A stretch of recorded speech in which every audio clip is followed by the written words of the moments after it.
સમાચાર મળી રહ્યા છે કે રાજુલા શહેરમાંથી ગુમ થયેલ યુવકની હત્યાનો ભેદ ઉકેલવામાં આવ્યો છે. આરોપીને પકડી પાડતી રાજુલા પોલીસ સ્ટેશનની જે ટીમ છે તે લોકોને સફળતા મળી છે.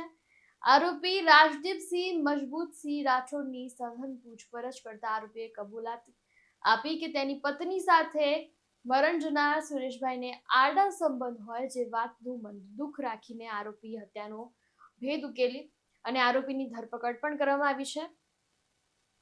ત્યારે રાજુલા શહેરમાંથી ગુમ થયેલ યુવકની હત્યાનો ભેદ ઉકેલી નાખવામાં આવ્યો છે અને રાજુલા પોલીસ સ્ટેશનને મોટી સફળતા મળી છે. રાજુલા પોલીસની ટીમે હત્યાનો ભેદ ઉકેલી અને આરોપીની ધરપકડ કરી છે અને કાયદેસરની કાર્યવાહી પણ હાથ ધરી છે. ત્યારે આરોપી રાજદીપસિંહ મજબૂતસિંહ રાઠોડની સઘન પૂછપરછ કરતા આરોપીએ કબૂલાત કરી કે તેને તેની પત્ની સાથે મરણ જનાર સુરેશભાઈને આડા સંબંધ હોય, જે વાતનું મન દુઃખ રાખીને આરોપીએ આ કૃત્ય કર્યું છે અને હત્યા કરી નાખી છે. રાજુલા પોલીસ સ્ટેશન ખાતે 10 ઓક્ટોબરના રોજ ગુમ જાણવા જોગની ફરિયાદ આવેલી, જેનામાં જે ફરિયાદી છે લાલજીભાઈ કરશનભાઈ સભાડિયા, તેમના દ્વારા જણાવવામાં આવ્યું હતું કે તારીખ 8/10/2025 થી તેમના ભાઈ સુરેશભાઈ કરશનભાઈ સભાડિયા એ મળેલા ન હતા અને ગુમ હતા, જે રાજુલા પોલીસ સ્ટેશન ખાતે ગુમ જાણવા જોગ નંબર 47/2025 થી રજીસ્ટર કરવામાં આવેલી હતી. અને આ જે ગુમ થનાર વ્યક્તિ છે એમના જે ડિવાઇસ છે એમનું ટેકનિકલ સર્વેલન્સ હાથમાં ધરવામાં આવ્યું હતું.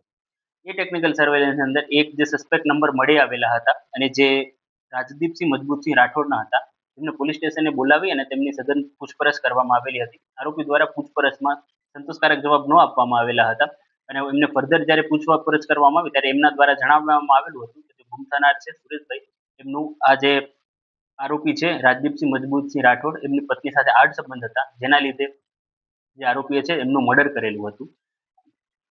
આ મર્ડર જે છે એ જે ફરિયાદી છે મરણ જનાર છે એમના ઘર પર જ થયું હતું અને મર્ડર કરવાના બાદ જે આરોપી છે એમણે જે ડેડ બોડી છે એમને પોતાની બાઇક ઉપરથી લઈ જઈ અને ખાંભા તાલુકાના પીપળવા ગામે રોડની સાઈડમાં ફેંકી દીધેલી હતી. અને આજે એમને જે કબૂલાત આપેલી છે એના આધાર પર ડેડ બોડી પણ રિકવર કરવામાં આવેલી છે અને જે ફરિયાદી છે એમને બીજા બિલોંગિંગ્સ છે એ પણ આરોપી પાસેથી રિકવર કરવામાં આવેલું છે અને રાજુલા પોલીસ સ્ટેશન ખાતે આજે મર્ડરનું છે એ કેસ રજીસ્ટર કરવામાં આવેલ. ઇમરાન શેખ સાથે ચક્રવાત, જાફરાબાદ.